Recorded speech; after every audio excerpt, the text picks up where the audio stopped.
Hello, everybody out there on YouTube. Once again, it's Reverend, and I am coming to you today. It is Thursday, and I am going to put up an early video because I'm not sure whether or not I'm going to be able to get together with the other middle-aged guys to go ahead and do what we normally do.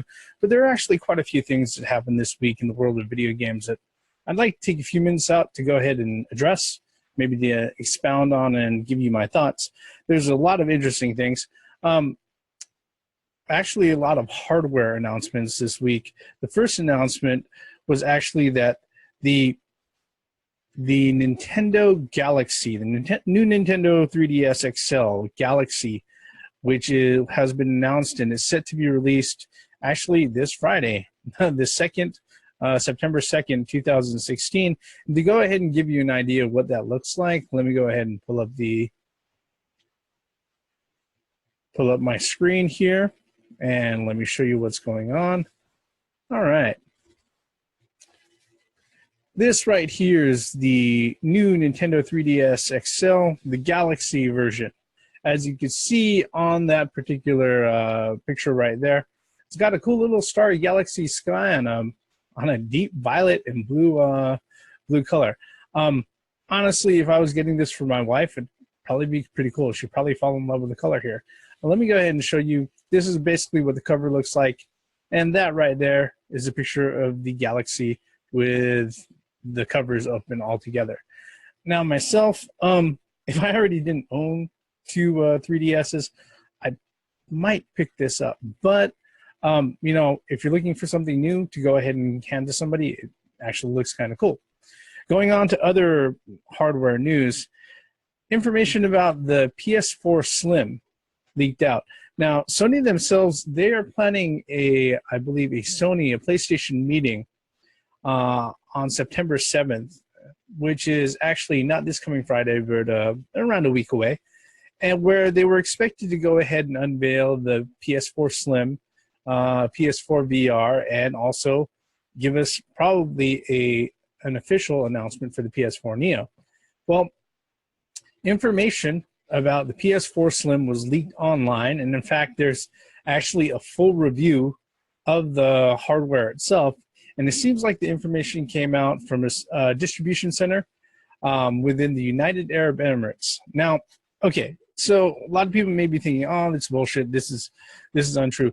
Actually, if you've worked in distribution, you know that as far as the supply and demand goes, before stores even have stock, their stock is going to be sitting in deconsolidation centers and distribution centers, where they're going to be holding that there for maybe up to 3-4 months in advance before it actually hits store shelves. And then they can take that there once it gets distributed out, and then they distribute it out to the stores and they hold it. They're going to hold it in stock until release date comes around. Now, the rumor for the PS4 Neo and the PS4 Slim is that we should be seeing those things by the end of this year, by the Christmas shopping season, which is pretty much right around the corner. We're going to see everything, you know, beginning of actually the end of third quarter this year, which is, like I said, which is right around the corner. And what happened was that they released pictures online with, like I said, a full hardware review. Let me go ahead and pull up the picture for you of what was released online. Okay, as you can see right here, this is the picture of the PS4 Slim that was put up online. This is the PS4 Slim on top in black, and then a white PS4 on the bottom for size comparison. Now, this is a picture that's said to have actually come from the person's home, the guy who leaked it out. And this is what it looks like as far as the size comparison between the two actual devices, one on top of the other. Generally speaking, the PS4 Slim it's just a smaller, sleeker device. It's going to be a little bit more quiet. And as you can see, it has some physical buttons instead of the little touch activated buttons that are on the existing PS4 that you could use to go ahead and activate your power and eject and everything. Now, if you're like me, you're probably kind of wary about these hardware revisions and these refreshes that they've not only announced, but it's obviously going to go ahead and pull them out. and bring them out to the general market. Microsoft already has the Xbox One S out, which actually does a few things better, and it has a few hardware improvements over the base Xbox One. The PS4 Slim, nope, it's just really a smaller form factor with a little bit of refinements to make it quieter and probably run less hot. As far as it goes, it's been around 3 years since the release of both the consoles, and you know that's actually around average before you see any sort of major hardware revision show up. What really bothers a lot of people is that when you have Microsoft going out of their way saying the Microsoft Xbox One, the One S, and the Project Scorpio is all going to be part of the same family of systems, and that this is going to be the end of generational console gaming. You know, what we really have to consider is that what Microsoft wants to do, the market that they want to emulate with what they're pushing forward, is that when they're going for these hardware revisions, they want to make it so that people aren't just buying hardware, you know, once every 5, 7, or maybe even 10 years, like it was with the last generation previously. You know, and the last generation was extraordinarily long, and it doesn't happen like that anymore. It's the exception more than rule. Most hardware generations usually around 5 to 6 years, and then you see a major generation shift and new hardware configuration come out from first-party developers and first-party publishers like Microsoft, Sony, or Nintendo. What they're probably looking at doing is, like I've said in multiple videos that you've seen us do, is that instead of you just being able to purchase your games and then pop it in and go ahead and play, what's probably going to happen is that they're making a move towards streaming boxes. You're never actually going to own any physical media. Everything is going to be streamed or rented. Even the games that you quote unquote purchase for download aren't going to actually be yours, at least not without a use license or some way to go ahead and subscribe to their service. That's one of the first things that they're going to do, even if they're going to try to do, even if they don't move toward a faster hardware revision turnaround. Now, the hardware revision turnaround that we're looking at right now, the market that they're trying to emulate is the same market that you see with smartphones. And basically what that is that a new smartphone comes out every year, and then the average person, they get a brand new smartphone every 2 or 3 years.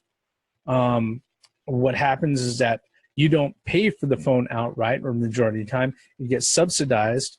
You pay for it over 2 or 3 years as far as getting your phone service, and that's how they make their money on it. They're really kind of losing money on the sale of the hardware, but they make it up for the price of the service, and that's what they're going for. Now, if we think about that with the way that first-party publishers like Microsoft or Sony might be pushing the market toward, geez, I don't know if I like that idea. I know why they're looking at that particular market structure. It's because it's very, very successful. But the truth of the matter is that I don't want to pay $50, $60, $70 to be able to game every month. And that's what's going to have to happen if they're going to subsidize, you know, if they're going to expect to see that sort of quick turnaround for people to go ahead and purchase consoles over and over. So, you know, something to think about, folks, and something to keep your ear to the ground to, because unfortunately, this is probably what the market wants to push toward, because it's going to make you spend more on a constant basis. Maybe not such a big, you know, chunk of change like it is with the current market structure for gaming consoles, but if they can get away with squeezing you for cash every month just for using their console, they're going to try to do it. I mean, if you think the increase on the price of PlayStation Plus is something significant to talk about now, imagine if you're paying that $60 every month just to play your games. And that's really what they want to do. Okay, enough of that conspiracy theory stuff. Let's go ahead and go on to other things that happened this week in gaming.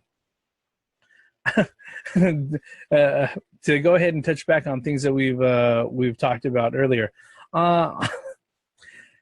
Metal Gear Solid 5 Definitive Edition, or the Definitive Experience, has been announced by Konami, and it will be released October 12th, 2016 for the PC and PS4. Actually, for the PS4. It's going to be released out for $49.99. It's going to contain Ground Zeroes and Phantom Pain and all the DLC connected to it. And it's going to be $49.99 for PS4. Right now, the PC price is to be determined, but that's what they're going for. They're going to release everything out. Now, if you're somebody who hasn't picked up either game and you want to go ahead and pick up the package in one clean thing with all the DLC, that's probably a good deal right there. Now, if you're somebody else who, you know, has paid attention to what Konami has done with their franchises lately, this kind of makes me recall what I've said lots of times about publishers, how they want to make as much money as they can out of as little functional product as possible.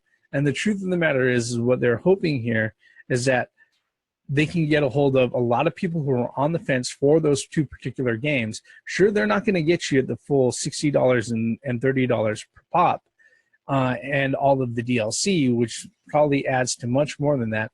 But they're going to try to grab your cash, okay? And that's what this is. Now, if you're somebody who wants to go ahead and play those two particular games and you don't get a hold of them, I'm not going to stop you because it's a great price for what they're offering. But it's just kind of indicative to the type of pandering and the type of I don't know the sense of desperation that Konami might have in order to get a foothold back or to get back into the good graces of gamers.